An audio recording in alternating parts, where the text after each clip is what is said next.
বাচ্চারা যেন বুঝতে পারে আজকে সবে বরাত। যদি ঘরের মধ্যে লাইট টাইট থাকে লাইট লাগাবেন, যদি লিখে রাখতে হয় তাহলে লিখবেন আজ পবিত্র সবে বরাত। ও 6 বছরের বাচ্চা 7 বছরের বাচ্চা আগে সবে বরাত কেমনে বুঝতো? হালুয়া আর পরোটা আর পোলার খুশবে, সে বুঝতে পারতো যে সবে বরাত বুঝতে। এবং আমার জেঠারা তারাবাজি, আমরা তারাবাজি নিয়ে উঠানে ডুব দিছি। হালুয়ার বাজার নাও হয়, ফজরে উঠে হালুয়ার বাজার করবে। মা বোনরা শুনতেছে ঘরের মধ্যে যেন হালুয়া অবশ্যই হয়। রুটি হালুয়া ছাড়া যেন কালকে সবে বরাত পালন না হয়। রুটি হালুয়া করবেন, সামর্থ্য অনুযায়ী খাওয়া দাওয়া রেডি করবেন। গরিব আত্মীয় স্বজনের মাঝে আমরা যেভাবে দেই সেভাবে দেবেন। আগের ফ্লেভার। গোসল করবেন, না অমুক গোসল করতে নিষেধ, না অমুক সমুক বাদ দেন, গোসল করবেন। তওবার নামাজের মাধ্যমে সবে বরাতের যাত্রা শুরু করব। এক তওবা ওযু দিয়ে করব, আরেক তওবা তওবার নামাজ পড়ে করব। সূত্র শুরু করব পানির তওবা আর নামাজের তওবা। গোসল করবেন, তার আগে ঘর দুয়ার সুন্দর করবেন। বাচ্চারা যেন বুঝতে পারে আজকে সবে বরাত। যদি ঘরের মধ্যে লাইট টাইট থাকে লাইট লাগাবেন, যদি লিখে রাখতে হয় তাহলে লিখবেন আজ পবিত্র সবে বরাত। সময়ের নার বুঝেন, ডিমান্ড বুঝেন। ইংল্যান্ড আমেরিকার মধ্যে তারা কি ধর্মকর্ম কিছু বুঝে? কিছু বুঝে না। কিন্তু ডিসেম্বর মাস আসলে পুরা মাস ব্যাপী তারা স্কুলের মধ্যে ছেলেদেরকে ঈসা আলাইহিস সালাম, মরিয়ম আলাইহিস সালাম পুরা কাহিনীগুলো পড়ায়। প্রত্যেক বাচ্চাকে জিজ্ঞেস করেন, সব নামগুলো বলবে কাহিনী সহ। আমাদের ছেলেদেরকে জিজ্ঞেস করেন, ফাঁক পাঞ্জাতন বলতেও পারবে না। আপনারা বুঝতে পেরেছেন? সময়ের স্ট্র্যাটেজি থাকে, জমানার কিছু ডিমান্ড থাকে। আমার কাজ হচ্ছে সেই ডিমান্ড ফুলফিল করা। কারণ আমার উদ্দেশ্য একটা, উদ্দেশ্যের মধ্যে কোনো পরিবর্তন, পরিবর্ধন, পরিশোধন, সংযোজন, বিয়োজন কোনো কিছু উদ্দেশ্যের মধ্যে আসে না। সেই উদ্দেশ্য অ্যাচিভ করার জন্য আপনার যে মেথোডোলজি, মানহাজ, এটার মধ্যে পরিবর্তন আসে, পরিবর্তন আসে, পরিশোধন আসে, সংযোজন হয়, বিয়োজন হয়। কিসের মধ্যে? মেথোডোলজি, মেথডসের মধ্যে। রয়ে গেল উদ্দেশ্য। উদ্দেশ্য তো একটা। উদ্দেশ্য কি? সবে বরাতে আল্লাহর দরবারে তওবা করে নিজেকে পরিষ্কার করে মাহে রমজানের জন্য তৈরি করা। আমার উদ্দেশ্য তো এটা। বাকি জিনিস দেখিয়েন না। কেন? যখন রিকশায় চড়ে যাওয়া দরকার আমি রিকশায় চড়ব, যখন রিকশা থেকে নেমে বাসে চড়া দরকার আমি বাসে চড়ব, যখন কারে ওঠার দরকার কারে উঠবো, প্রয়োজন যদি হয় হেলিকপ্টারে যাবো। যাচ্ছেন না হেলিকপ্টারে?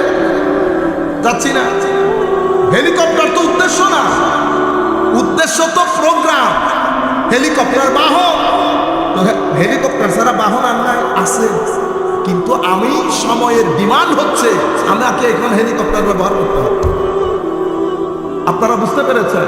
সুতরাং সময় যত পরিবর্তন হবে তত আপনার মেথডের মধ্যে, মেথোডোলজির মধ্যে আপনি পরিবর্তন আনবেন। আপনাদের লেখা পড়া সব কিছুর মধ্যে প্রত্যেক দিন পরিবর্তন হচ্ছে না। তো কেউ কি এখন 2 দিয়ে 5 বলে? ও 2 দিয়ে 4 থেকে থাকবে, কখন কখন ডাকপারিও থাকবে। লেখাপড়ার জায়গার মধ্যে থাকবে, মেথডস পরিবর্তন হবে, মেথোডোলজি পরিবর্তন হবে। আপনারা বুঝতে পেরেছেন? সুতরাং টার্গেট তো একটা, কিন্তু ডিমান্ড পরিবর্তন, সময়ের ডিমান্ড পরিবর্তন হচ্ছে। আমরা বাচ্চাদের মধ্যে সবে বরাত আগে আমাদের বাপদাদারা কি করতো? বাজি আনতো না? বাজি আমরা 6-7 বছর যে বলা সবে বরাত বুঝবে। আমার ভিতরে সবে বরাত ঢুকাই লোকে তো বাজি। আর আমার মার হালুয়া, পোলাও ভাত। এখান থেকে আইসা আপনি যদি বলেন আমার ভাই এ পোলাও নাই, পোলাও নাই, পেঁয়াজু আর চনাবুট আছে, পেঁয়াজু আর বেগুনি খান, যে চনাবুট পেঁয়াজু বেগুন, এটা ছাড়া আমাদের ইফতারি হয়? তো চনাবুট পেঁয়াজু কি শরীয়তের দলিল? এটা কি আমার নবী এভাবে ইফতার করতো? এটা আছে, এটাও বাদ দিলাম। আপনার ছেলে মেয়ের বিয়ে করতেছে, পোলাও রোজ ছাড়া আপনি কি সেখানে শুটকির বেগুন দিবেন? না, আমরা এগুলো করি না। আমাদের বাসার মধ্যে আমরা শুটকির বেগুন খাই, বিয়েটাও শুটকির বেগুন। কি করবে? কিন্তু কমন সেন্স, তো পাবনায় পাঠাই দিতে হবে আপনার। আপনি বুঝতে পারেন নাই, দেশের কালচার থাকে, ট্রেডিশন থাকে। আমি জায়েজ না জায়েজের মধ্যে যাচ্ছি না। আপনি আমাকে শরীয়ত বুঝাইতে আসেন না, শরীয়ত আপন জায়গা। আপনি আমাকে বলবেন আমার কোনো কাজ যদি শরীয়ত গর্হিত হয় তো হয় কোরআনের দলিল দেবেন, নয় হাদিসের দলিল দেবেন, যে এই কোরআনের আয়াত এই হাদিসের মাধ্যমে আমার আল্লাহ অথবা আমার নবী এটাকে নিষেধ করেছে। নিষেধাজ্ঞা যদি আল্লাহ না দেয়, রসুল না দেয়, তা আপনি কে? আপনি কে? সুতরাং দুইটা জিনিস হওয়ার চেষ্টা করবেন না, না আল্লাহ হওয়ার চেষ্টা করবেন, না রসুল হওয়ার চেষ্টা করবেন। কারণ হা না করা, হা না এটা দুইজনের জিম্মায়। আল্লাহ হাকিকিভাবে ম্যানিফেস্টেটিভ রিপ্রেজেন্টেটিভ হিসেবে আমার নবী সাল্লাল্লাহু আলাইহি ওয়াসাল্লাম। আমি আপনাদেরকে যে জিনিসটা বোঝাতে চাচ্ছি, তাইলে শুরুটা কিভাবে করবে? অবশ্যই হালুয়া পাকের মতো, অবশ্যই যার যার সামর্থ্য অনুযায়ী, যার যার সামর্থ্য অনুযায়ী পাশের গর্তের মধ্যে শেয়ার করবেন। মা বোনরা শুনতেছেন, শেয়ার করবেন। একটা দুইটা মানুষ হলেও বাইরে কালকে খাওয়াবেন। এবং বাচ্চারা সবে বরাত বুঝে মতো, ও 6 বছরের বাচ্চা 7 বছরের বাচ্চা আগে সবে বরাত কেমনে বুঝতো?